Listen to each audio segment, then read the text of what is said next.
Tepat pada saat ini, Alloser juga merasakan datangnya aura suci yang sangat besar yang diarahkan padanya. Aura cahaya apa itu? Itu datang dari benteng eksorsis. Alloser sangat terkejut.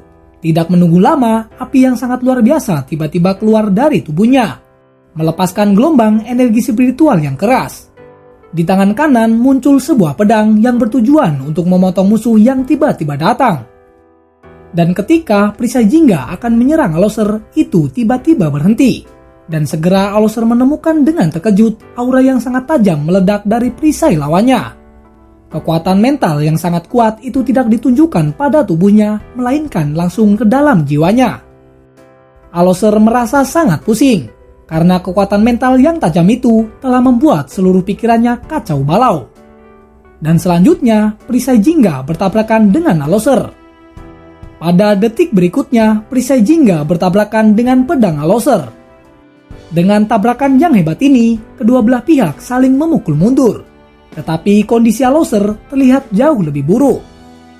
Alloser saat ini terluka.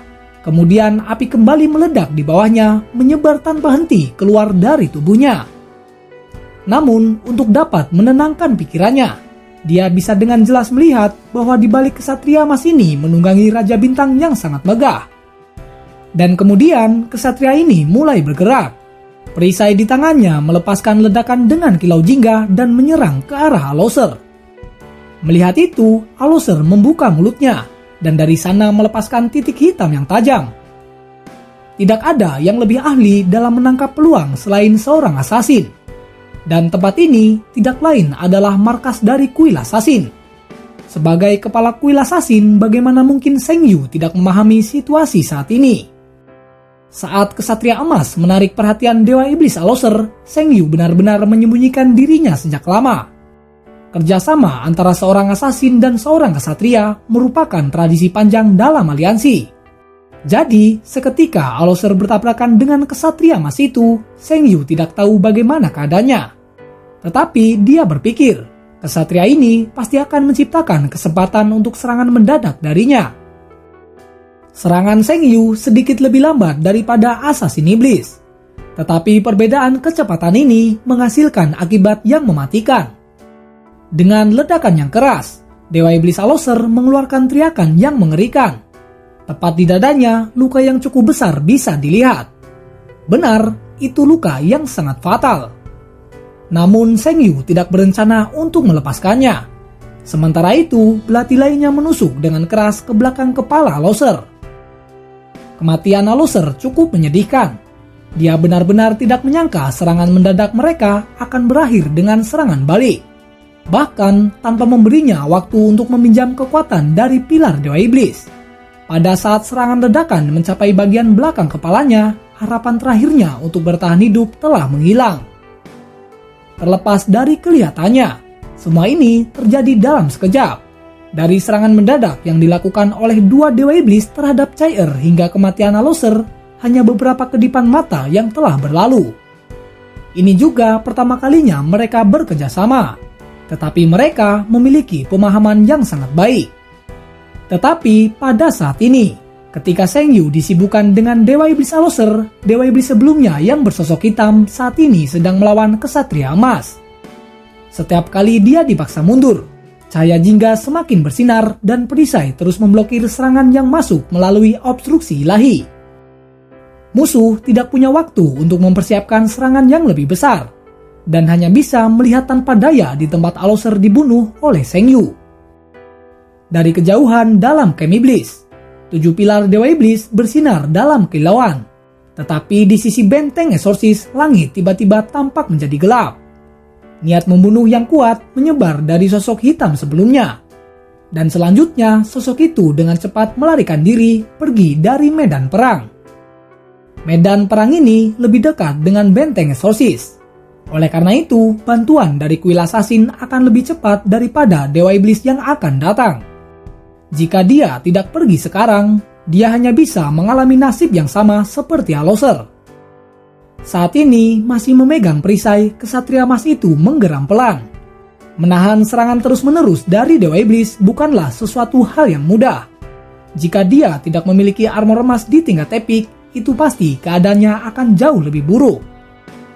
Setelah beberapa waktu berdiri di sana, Ksatria Emas dan Sheng Yu menatap pada pilar Dewa Iblis yang menyala pada kejauhan. Trompet mundur telah dibunyikan, dan pasukan iblis yang menyerang segera mundur dengan cepat. Dari jauh, 7 pilar Dewa Iblis juga sudah tidak bersinar lagi. "Terima kasih saudaraku, rampasan perang ini seharusnya milikmu," ucap Sheng Yu sambil menyerahkan mayat Aloser kepada Ksatria Emas yang ada di sampingnya. Mendengar itu, Ksatria Emas menggelengkan kepalanya. "Salam senior, aku tidak bisa menerima ini. Perkenalkan, aku Komandan Ksatria Sementara, dan juga disebut dengan Ksatria Emas ke-12. Benar, Ksatria Emas ini merupakan Long Hao Chen. Mendengar suara dari ucapan Long Hao Chen, Sheng Yu segera memasang ekspresi curiga. Suara ini cukup familiar, tetapi dia tidak bisa segera mengenalinya. Yang bisa dia simpulkan, Ksatria Emas ke-12 ini berusia cukup muda. Namun tidak peduli bagaimana Sheng Yu memikirkan ini, dia tidak memiliki kecurigaan terhadap Long Hao Chen yang telah menggunakan tindakan untuk membuktikan dirinya sendiri. "Mari kita kembali ke dalam kota." Sheng Yu melambaikan tangannya dan terbang kembali menuju benteng eksorsis, dengan Long Hao Chen yang mengikutinya di belakang. Pertempuran kali ini tidak berakhir sebagai kemenangan bagi kuil assassin, tetapi dengan menyingkirkan Dewa Iblis telah meningkatkan semangat bagi para prajurit. Sheng Yu saat ini menghadap benteng eksorsis, mengangkat tinggi di atas kepalanya mayat Dewa Iblis Aloser. Segera gelombang pujian mengikuti dari benteng eksorsis. Melihat diam-diam keadaan benteng yang sudah dalam kerusakan yang sangat parah, Long Hao Chen saat ini merasakan hatinya sangat sakit. Sebagai pemicu perang suci ini, dia tidak diberi keluhan apapun dari aliansi. Namun siapa yang tahu berapa banyak tentara yang sudah mati dalam medan perang? "Aku berjanji, aku pasti akan menghancurkan iblis, dan tidak akan ada lagi perang di dunia ini." Long Hao Chen diam-diam bergumam di dalam hatinya. Sementara itu, dia perlahan mulai melantunkan mantra. Di samping, Sheng Yu memandang Long Hao Chen dengan ekspresi yang kaget. Dia bisa merasakan dari Ksatria Emas ini mulai keluar fluktuasi esensi cahaya yang sangat padat. Dan kemurnian esensi cahaya ini mencapai tingkat yang belum pernah dia lihat sebelumnya. Sheng Yu menarik napas dalam-dalam dan mengungkapkan ekspresi bersyukur. Kemudian berkata dengan suara yang rendah, "Saudara, jangan terlalu memaksakan diri." Tetapi Long Hao Chen tentu saja tidak bisa menanggapinya. Tetapi mantranya mulai menjadi lebih jelas. Titik cahaya kecil mulai mengelilingi tubuhnya, dan secara bertahap semua orang bisa merasakan dengan kaget bahwa bentuk bola cahaya mulai terbentuk di sekelilingnya. Pada jarak dekat dan jauh, itu muncul jenis bintik cahaya yang sama, berkumpul di sekitar area Long Hao Chen dan mulai berputar. Melihat itu, Sheng Yu mulai terbang ke area berlawanan dari benteng eksorsis. Karena kesatria ini datang untuk membantu, maka dia harus menjamin keselamatannya. Bagaimana jika iblis memilih untuk melancarkan serangan pada saat ini? Bukan hanya dia, tetapi tanpa perlu perintahnya beberapa orang juga melakukan hal yang sama. Kemudian membentuk penghalang pelindung di langit untuk menjamin pertahanan Long Hao Chen saat dia melantunkan mantra. Pada saat ini, Long Hao Chen telah memasuki kondisi yang fantastis. Ketika mantranya baru saja dimulai, energi spiritual di tubuhnya segera menyebar. Sebagian besar energi spiritualnya telah habis selama pertempuran terakhir. Tetapi setelah titik cahaya kemasan mulai menyatu dengannya, dia menyadari energi spiritual di tubuhnya terus meningkat dengan tenang menumpuk di dalam dirinya. Dan setelah beberapa saat, akhirnya Long Hao Chen melafalkan suku kata terakhir dari mantranya. Dan dari tubuhnya pancaran cahaya 7 warna bersinar. Dia telah memulihkan dalam kondisi puncak. Tetapi masih melayang di udara, matanya semakin berkilau tidak seperti sebelumnya. Saat ini, langit benar-benar kemasan. Dan sejauh mata memandang, semuanya berwarna emas. Hujan cahaya yang samar mulai mengalir entah dari mana, turun dengan lembut secara perlahan. Di mana hujan ini turun, setiap orang dapat merasakan perasaan lembut yang sangat menyenangkan. Dan setiap tetes hujan akan berubah menjadi lingkaran cahaya yang sangat tipis. Melihat pemandangan ini, semua orang menatap Long Hao Chen. Perasaan gembira mereka berangsur-angsur berubah menjadi perasaan tenang. Kemudian mereka kembali terlihat bersemangat, dipenuhi dengan perasaan yang kuat. Di mata banyak prajurit dengan peringkat lebih rendah, Long Hao Chen seperti dewa cahaya yang sedang turun, memberikan kehangatan dan menyapu semua rasa sakit dan kelelahan mereka. Perasaan dekat dengan pemujaan langsung muncul dalam diri mereka. Jangkauan hujan cahaya sangat besar, tidak hanya menutupi seluruh benteng eksorsis, tetapi bahkan juga dengan lokasi medan perang sebelumnya. Tanpa ragu, mantra yang digunakan Long Hao Chen telah mencapai skala pada tingkat mantra terlarang. Dan bahkan Sheng Yu belum pernah melihat skala seperti itu sebelumnya. Pada saat yang sama, ini merupakan mantra terlarang paling tenang yang pernah dilihat oleh Sheng Yu. Beberapa pendeta di langkah ke-9 bisa melepaskan mantra penyembuhan dalam skala besar dan pada tingkat mantra terlarang. Tetapi efek penyembuhannya akan jauh lebih langsung daripada Long Hao Chen. Namun itu tidak bisa dibandingkan dengan Long Hao Chen dalam hal kelembutan dan juga ruang lingkup. Selain itu, mantra terlarang dari Long Hao Chen tidak membutuhkan banyak waktu untuk menghasilkan hujan seperti itu. Saat ini, Sheng Yu memiliki reaksi yang dalam.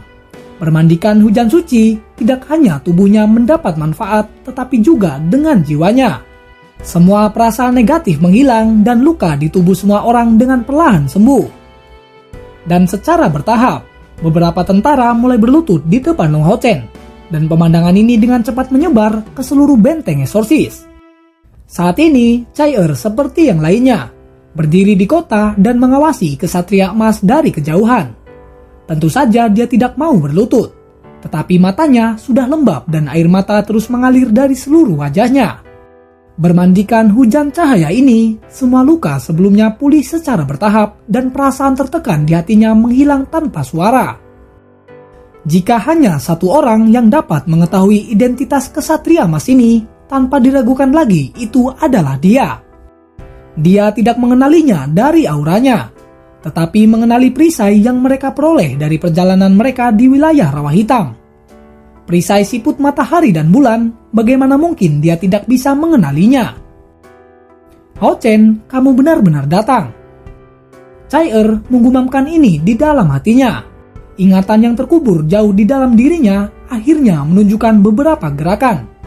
Segel yang telah menekan ingatannya begitu lama sepertinya akhirnya mulai mengendur dengan kuat. Hujan cahaya ini berlangsung tidak kurang dari setengah jam. Dan ketika warna emas secara bertahap menghilang dari langit, matahari yang sangat hangat mulai terlihat. Saat ini, sosok Sheng Yu berbinar dan dengan cepat bergabung dengan sisi Long Hao Chen. Tetapi dia menemukan dengan takjub bahwa bahkan setelah menggunakan mantra terlarang yang begitu kuat, aura cahaya suci yang menyebar dari tubuh Long Hao Chen bahkan lebih kuat dari sebelumnya. Selain Sheng Yu, para ahli dari kuil assassin yang telah melindungi Long Hao Chen kembali ke kota satu demi satu. Di dalam kota, Sheng Lingxin telah lama memerintahkan para prajurit untuk meninggalkan ruang terbuka bagi Long Hao Chen. Dan ketika dia mendarat di kota, para ahli teratas dari kuil assassin semuanya secara refleks mengelilinginya. Setelah beberapa saat, Long Hao Chen melompat dari punggung Raja Bintang. Pada saat ini, energi spiritual dalam tubuhnya, termasuk energi yang disimpan di dalam armor emas, semuanya sudah habis. Tetapi luar biasanya dia tidak dalam kondisi yang lemah. Dia seperti orang biasa dengan hanya kapasitas mental yang diperkuat.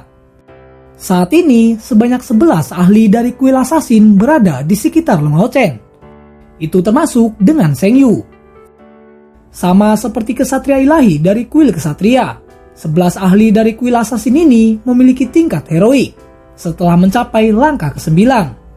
Mereka merupakan inti sebenarnya dari kekuatan kuil assassin. Salam senior, karena beberapa alasan khusus, aku tidak bisa mengungkapkan namaku.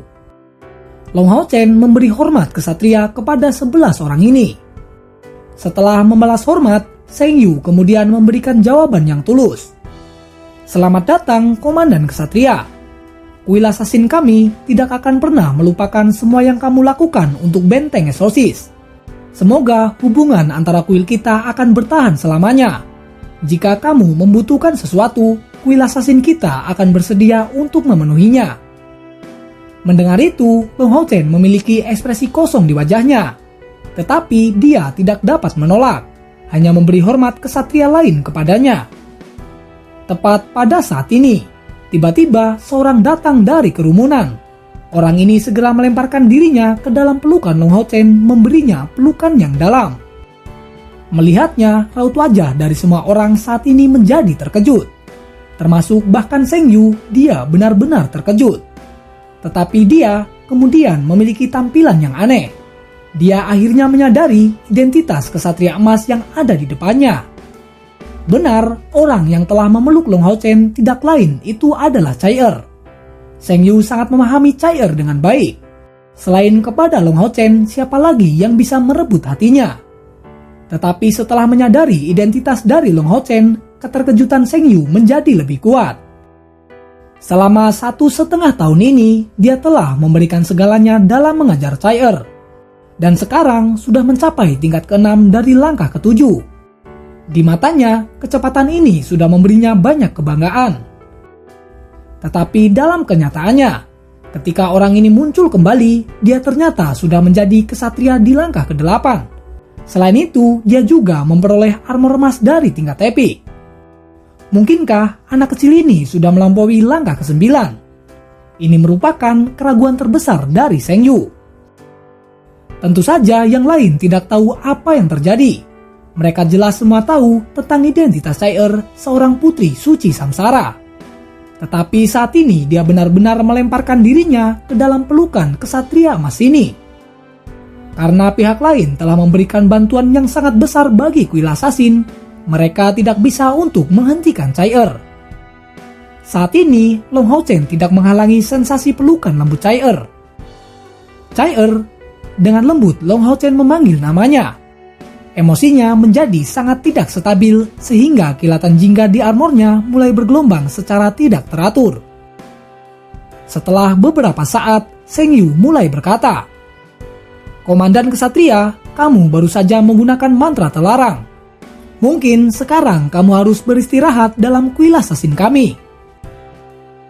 Sebenarnya orang yang paling terkejut melihat pemandangan ini itu berada di lapisan kedua. Benar, itu adalah Sheng Lingxin, ayah dari Chai Er. Melihat putrinya bergegas ke dalam pelukan pria, dia hampir jatuh pingsan. Dia benar-benar tidak percaya orang itu adalah Long Hao Chen. Di dalam hatinya, Long Hao Chen sudah menjadi menantunya.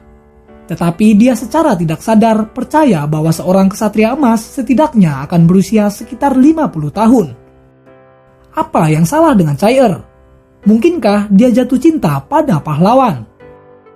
Namun, sebagai kepala militer benteng Exorcist, apalagi yang bisa dia lakukan selain menatap pemandangan tersebut? Apakah Chai Er dan Long Hao Chen berpisah setelah mendengar peringatan dari Sheng Yu? Saat ini, Sheng Yu dan para assassin heroik lainnya tidak tahu apakah harus tertawa atau menangis dari apa yang terjadi selanjutnya. Mereka semua melihat tubuh Chai Er menghilang. Itu merupakan kemampuan untuk membuat tubuh menghilang. Tetapi saat ini digunakan untuk memajukan kasih sayang antara seorang pria dan seorang wanita. Tubuh Chai Er sepertinya telah memudar, tetapi sensasi sentuhan itu masih ada. Long Hao Chen benar-benar tidak mau berpisah dengannya dan terus memeluknya. Di bawah pengawalan para assassin heroik dan di bawah pengawasan fanatik para prajurit, Long Hao Chen menunggangi Raja Bintang untuk menuju ke dalam kota Exorcist. Oke, cukup sampai di sini dulu episode kali ini. Jangan lupa tunggu episode selanjutnya.